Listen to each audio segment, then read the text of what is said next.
Consagração. A primeira série de pontos nesta lição sobre a união conjugal abordou o lado físico, a segunda série tratou das questões de personalidade ou caráter, o lado da alma. Agora na terceira série consideraremos o lado espiritual. O mesmo propósito.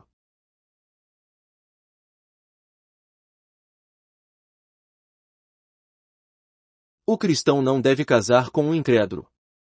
Para se atingir o mais alto significado do casamento, é preciso haver unidade de propósito espiritual além da atração física e naturezas complementares. Isto significa que ambos devem ter o desejo de servir a Deus. Ambos devem ter se entregue completamente ao Senhor. Ambos devem viver para Deus. Isto é mais importante do que ter um caráter admirável. Embora o último não possa ser omitido, o primeiro é absolutamente indispensável. Nas coisas grandes e pequenas, ambos devem viver para o Senhor. Tal casamento tem uma base sólida, pois as duas partes estão fortemente unidas diante de Deus. Cristo como Senhor.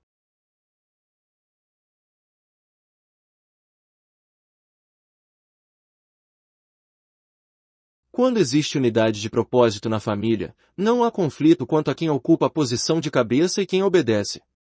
Cristo é a cabeça que deve ser obedecida. Cristo é o Senhor do lar. A questão de salvar as aparências fica totalmente eliminada. Muitos maridos e esposas discutem, não porque se importem com o que é certo ou errado, mas porque querem salvar as aparências. Se ambos fossem cristãos consagrados, este problema não existiria. Ambos desejariam perder o prestígio diante do Senhor. Ambos teriam condições de confessar suas faltas. Visto que os dois desejam mais do que tudo fazer a vontade de Deus, tudo pode ser resolvido nesta base. Os irmãos e irmãs jovens devem saber que precisam ser totalmente consagrados. Se ambos os candidatos ao casamento servem ao Senhor de todo o seu coração, a probabilidade de sucesso dessa união é grande. Mesmo que existam algumas diferenças naturais e mesmo que a atração física diminua um pouco, a família prosperará sem impedimentos. Os irmãos e irmãs jovens devem compreender que existem condições para o casamento. Em termos simples, estas condições podem ser divididas em três áreas: a física ou externa, a psicológica e a espiritual, e as três precisam ser colocadas em suas próprias e respectivas condições. Conclusão.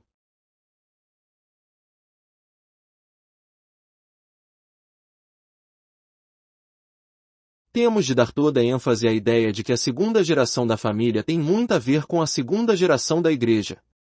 Se cuidarmos bem das famílias da próxima geração, teremos então cuidado bem da igreja da próxima geração. Se as famílias da geração vindoura se mostrarem cheias de problemas, nós obreiros teremos de gastar tempo resolvendo os conflitos familiares. Não podemos alterar a situação dos que já são casados. Tudo o que podemos fazer é persuadi-los a se mostrarem mais flexíveis, mais pacientes, mais afetuosos e amorosos. Mas para os que ainda não se casaram, nossas esperanças é que eles tenham uma boa vida familiar. Quando estive na Inglaterra, conheci uma porção de famílias em que os dois cônjuges serviam o Senhor e andavam juntos pelo caminho de Deus. Tal situação é verdadeiramente bela de se observar. Ver um casal seguindo o Senhor num só propósito é uma visão maravilhosa. Que os irmãos e irmãs mais velhos ajudem os mais novos nesta questão a fim de que estes possam evitar muitos enganos. Que Deus abençoe todos os irmãos e irmãs.